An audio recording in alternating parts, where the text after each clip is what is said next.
Hi, this is Carol with Confino Yoga and a teacher at Sun and Moon Yoga Studio. And what I'm going to do now is a basic class, the beginning of a basic class with the warm-up and a Shavasana. And then I'm going to be adding other videos with things you can tack onto it. So if you're one of my regular students, you'll recognize the beginning of the class, which I have almost always the same. Sight lines might not be the greatest all the time, but this is the best angle for getting most poses as fully as I can. So we're going to start with the hands resting on your legs. If you prefer, you can lay down for this beginning part.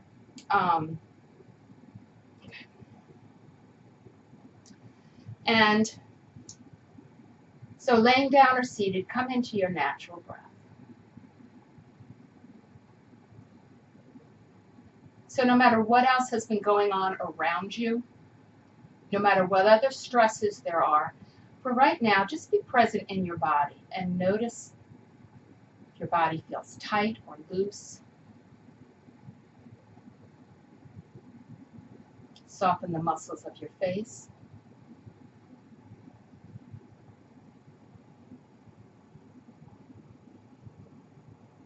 And now we're going to deepen our breath into a complete breath. So now on the inhale, bring your breath as far down in your lungs as you can. And you'll feel the lower part of the rib cage expand, and then up through your rib cage and into the chest. And exhale, release. So this is a complete or three-part breath. And for right now, just think about filling your lungs from the bottom all the way up to the top. Notice how your spine lengthens a little. It doesn't matter how high up you feel you're getting. Just feel like you're as comfortably full of breath as you can, and then release. Breathing at your own pace. So I might go faster or slower in any of these movements. You just go at your own pace. So inhale, expanding. And exhale, releasing. Whether you're laying or seated, notice your spine lengthen.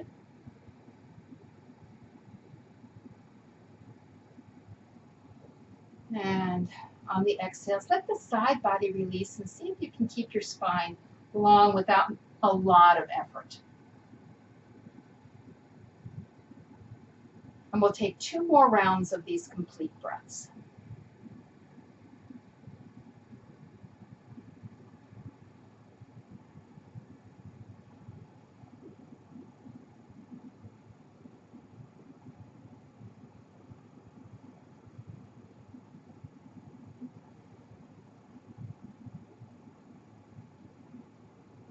And then come back into a natural breath. So a natural breath is just letting your body take back control. And your natural breath changes all through the day, no matter, when you change from one thing to another.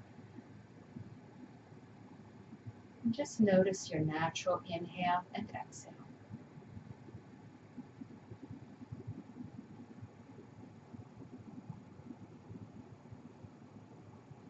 And then bring your little movement to your hands and to your feet, moving your arms. If you're laying down, move your legs. If you're seated, roll your shoulders forward, up, forward, and around. If you're laying down, bend your knees and either feet to the floor or knees in toward the chest. Rock from side to side. If you're seated, roll your shoulders in the opposite direction, trying to get a nice movement of the upper back and shoulders. If you're laying down, roll to one side and take a few breaths. Next time your shoulders come up and back, release them down. And if you're laying down, bring yourself up and come to a comfortable seat. Comfortable seat might be cross-legged. It might be legs straight out in front of you. So this is fine. Legs straight out in front is fine. We'll be transitioning to this in a little bit. So, kind of reset the mind into the body and the breath. And now we're going to move the spine. Because the spine, we often either round it or sit up. You don't really move your sides that much during the day or twist. So this is going to open up your body. And it starts right at the core. So the core muscles are the center, and everything else comes out from that center. So the stronger and more aware you are of your spine, the more stable you feel in your body. So have your hands resting on your legs. Like I said, legs can be straight out in front. And now we're going to exhale and round the back toward the wall behind you. And think about the spine moving. More than the shoulders coming forward, your spine moves back. Inhale, lift your head and chest, draw your rib cage up and forward. Shoulders can come back and down, only if comfortable. Now come back to neutral, and I'm going to spend a moment talking about the neck. And I'm going to turn to the side. Now I want you to notice the back of my neck. I'm going to turn my head because of the mic. I have to keep turning my head. Now notice the back of my neck, when I'm looking forward, is long. And if I tilt my head toward my chest, it stays long. If I drop my head back from where it comes to the shoulders, I get this and my voice goes like that. That crushes the vertebrae in the back. So you don't want to do that. So from the top of the neck, let me move my hair out of the way. If I lift my chin, I get a little arch in the neck. That is how that part of the spine goes. And I can still tilt my head pretty far, but notice my voice doesn't change. So the same thing when if you arch your back, your neck doesn't drop way back. So I'm going to round and arch again. So hands resting on the legs. Exhale, round the back, and just let the neck go. You don't purposely tuck it or lift it. Same thing when you arch back. You lift your rib cage up and forward. So that brings you into a back bend. And if that's all your back wants to take right now, stay here. If you can feel your shoulders coming back and your lower back still feels nice and supportive, do that. Notice my neck. I didn't really tilt it up. It just naturally tilted. Exhale, round your back. Inhale, arch. And then come back to neutral. So we just moved our spine forward and back. Going to bring the hands down by the sides. And I'm going to have you come out to T arms. So you're going to reach your fingers out. So rather than just thinking about bringing your arms up, reach your fingers and notice where your arms come to. So you might be down a little bit. You might be up a little bit, but as high up as is comfortable without going above the shoulders. So now notice right now your arm is right in the middle of the shoulder joint. And if you turn your arms face up from the shoulders, the whole arm moves and flips over. Notice your upper back as your palms are turned up. You might not notice anything, but you may notice those upper back muscles are working just a little bit more. But if you actually bring the shoulders toward one another, your hands go back. So if your hands stay out here, it's a little bit of contraction of the muscles of the upper back. And then if you turn your whole arm face down, the upper back stretches a little bit, not so much that it's coming forward. So this is kind of like a coming in and out of its neutral position. When the palms face forward, you're a little more in that where the muscles on the front and the back, like through the chest and across the upper back, are more or less in neutral. And then have the palms face down, keep your shoulders still, let the arms come down, and notice how tall you're sitting. Now I'm going to do another video, a quick little video about getting the lower back in neutral. So I'm not going to go through that here.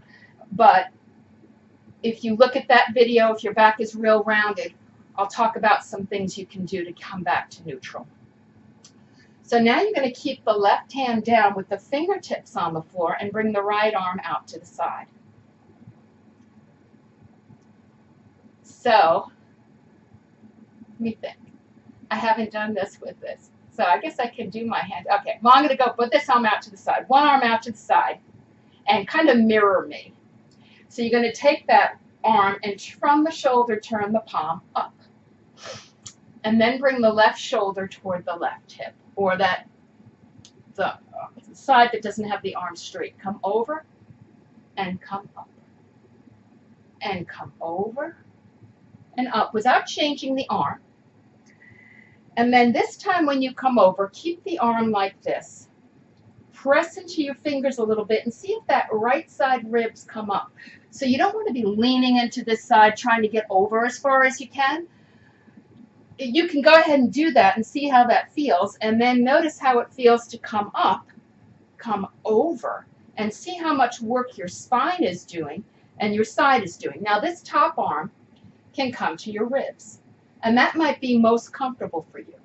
You want the stretch in the front ribs and the back ribs on the side. Arm comes out and over, and your spine is curving. So my real purpose in this is get the spine curving. And then come back up, let the arm come down. And just notice how this side might feel a little more lifted. So now you do the other side, let that arm come out to the side, from the shoulder, turn the palm up. Fingertips on the floor, lift the shoulder away from the hip and bring the hand that's on the floor, that shoulder comes toward the hip. And come back up. And your arm is in neutral. Come over to the side, come back up. And then your arm can come out to the side, or you can bring your hand to your ribs, come over to the right. Now you can stay like this, press into the hand, and you'll still get a good stretch up the side. If you want, the arm can straighten out, turn the arm palm up, and bring the arm over toward the ear. The change in the side isn't that dramatic, so if that bothers your shoulder, spend some time working on the shoulder by itself, and don't try to do it while you're leaning to the side. This will give you just a bit of stretch through your spine. And then come back up, let the arm come down, and take a few breaths. Now we're going to turn and have the legs extended out in front. And I'm going to take the one leg, so you can use whatever leg you want. Bend the knee and the sole of the foot comes to the floor. Now I'm using this side so you can see my back. Now this is where the back can be rounded. You kind of try to come up. So just quickly here, which I'll spend more time in another video, if you take a blanket and bring it under your hips, it might allow you to come up a little taller, and it gives you the opportunity to use that edge of the blanket or the middle of the blanket to get a little more movement. Now you might be a little bit rounded, and that'll be okay. The other hand is down by the floor, your hand to the knee, and this is just to warm up your hip. So you have a little bend in your knee, or a good bend in your knee actually. If bringing your leg in causes you to round, step your foot away until your back feels comfortable. Hand to the knee and move the knee out to the side and up. So that moves that hip joint and warms it up. And then the next time the knee comes up, stay there.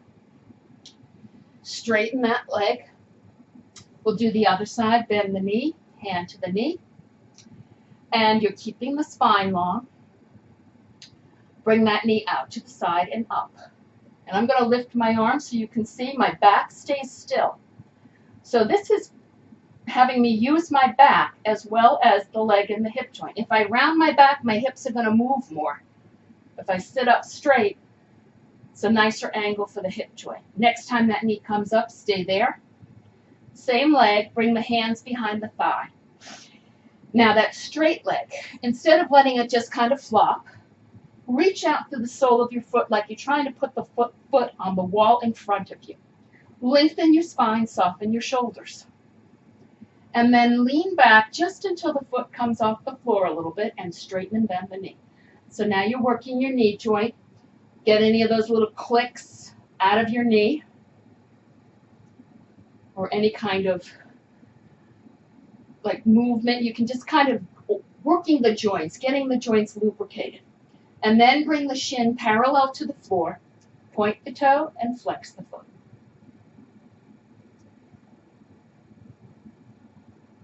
And then bring the foot back to center, lower the foot down, and sit up tall. Now we're going to do a twist. Now, if you're used to twists, you can use any arm and leg position. I right now have my foot on the inside of the knee. You can cross the leg to the other side, which is rotating your leg in. If that doesn't work for you, keep your foot out. So this one I'm going to do with my legs crossed. The next one I'm going to do forward with my foot on the inside. So you're going to take your opposite hand and bring it to that bent knee. The other hand goes on the floor. Now this is another pose where people lean into this. Think of your spine tall. Use the fingers of this hand. Press into the fingers. Press into the hips. Reach out through the leg and you're up as tall as you can. So, and if I had a book on my head, I could press it flat up on the ceiling. Take the hand with the fingertips on the floor, move it back just a little bit, and then lengthen up and let that right shoulder move back from the lengthening. And now I'm facing towards you. And then maybe this hand goes back a little further. Maybe I come up a little taller. Maybe I bring my elbow to the shin, to the thigh. I can do it. I don't like it. I always put my hand here. I have shorter arms. Doesn't make it as easy to bring the elbow on the outside of the knee. So it makes my shoulder feel a little uncomfortable. So if I wanted to work my shoulder, I'll do that separately. Lengthen up, maybe turn your head. If that doesn't feel good, look forward. What you're doing is exploring your body, not trying to fit into this pose. And then to come out, unwind, come back to center. Bring the knee in and straighten the leg out. So you can end right here. Hands on your legs. Take a deep breath. And maybe lay down on your back for a couple of minutes and use that as your final practice, as your shavasana or final relaxation. And I'm going to do some shavasanas by themselves later, but basically lay on your back and relax. But before I do the next video, I'm going to do another video of what you do on hands and knees. What I'm going to do in this video is talk about the back. I was going to do it as a separate video, but I wanted to show this now since this is a good position. I'm going to take these blankets.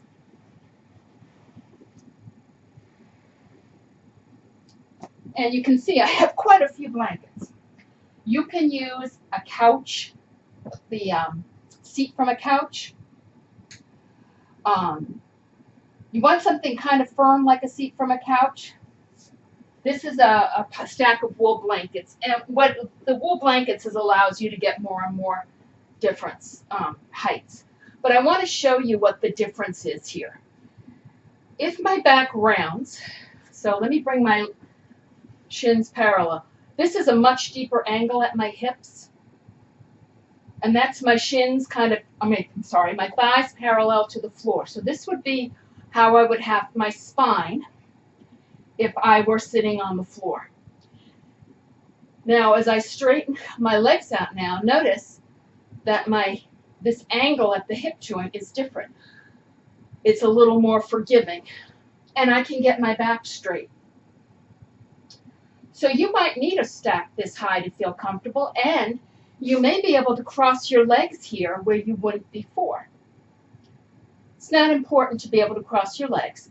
What's important is your spine. If your spine rounds, which cross-legged usually brings you up a little taller, when I straighten my legs out, my back starts to round a little bit, and then I have to lengthen. So you can kind of see that difference in my back. I'm going to do it again. So notice as I bend my knees, as more your knees come down, the more your spine lengthens. So look at my back. Now I'm going to straighten my legs, and my back likes to round, and then I have to lengthen up. You might not have that in your body to come up that tall, but you're strengthening your spine. Now I'm going to take out 2 blankets because I made this high, so don't feel bad if you have to go up high. I'm going to take 2 blankets out and sit on half as high. So this angle is a little bit more. My shins parallel to the floor, my knees would be bent a little bit. Straighten out my legs, and then if my back is like this, and when I lengthen up, I don't go any further, I need another blanket. So if I take a blanket in, keep the same angle, at my hip joint, I'm upright. You want to eventually start to decrease the number of blankets so that as you get more comfortable, but this really supports my spine tall, which is strengthening that whole core of the body. And now let me take out all but one blanket. And so this is when you're kind of close and you can round and arch and use that edge of the blanket. And even though I can sit flat on the floor and get my back in neutral, just that little bit of a lift makes it just easier so that when I relax, my back doesn't round. You might need more blankets to get to that point. Now there's one last thing, is all of this can be taken care of by bringing a little bend to your knees. So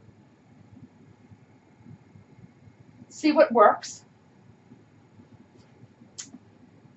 Legs straight out puts a little more pull on the hamstring. So you can add a little bend if it's still uncomfortable. Not big, but a little bend. So that's a little bit about seated. So when I'm up tall, and if you can cross your legs, it'll give you a nice tall posture. You don't want this too much. You might be here, and that's fine. Up taller, the more you can lengthen your spine up, the more you'll feel support in your sides, and the better the movement of your spine. Because if you start with your spine rounded, you don't get as good movement. If you know from your doctor that your spine has some kind of a curve that isn't going to come out of it, you won't come until you might work it so you get more flexibility. Be where you are, even if you're a little rounded, but try to let go of letting the shoulders come forward. And think of more length in the spine, even if your shoulders stay forward. If you can bring your arms out, and that arm in a T position really does bring your arm right in line with the shoulder joint. You can see from this angle with the video how it's right in line. If your shoulders are rounded, the arm will be a little further forward. But if you reach out through the fingers, you might still be a little forward. That's okay. It doesn't have to be right in the middle. And then let your arm come down, and you'll be pretty much in center. You could do that on both sides. So these are a little different angle, a little more time spent. But you don't have to play this end of the video at all. Just move on to the others. But I wanted to tag that along at the end as why you use blankets and why you sit up a little taller. So try that out if your back feels uncomfortable. And you can always do things in a chair. And I'm going to record a video on the chair. So you'll have access to that as well.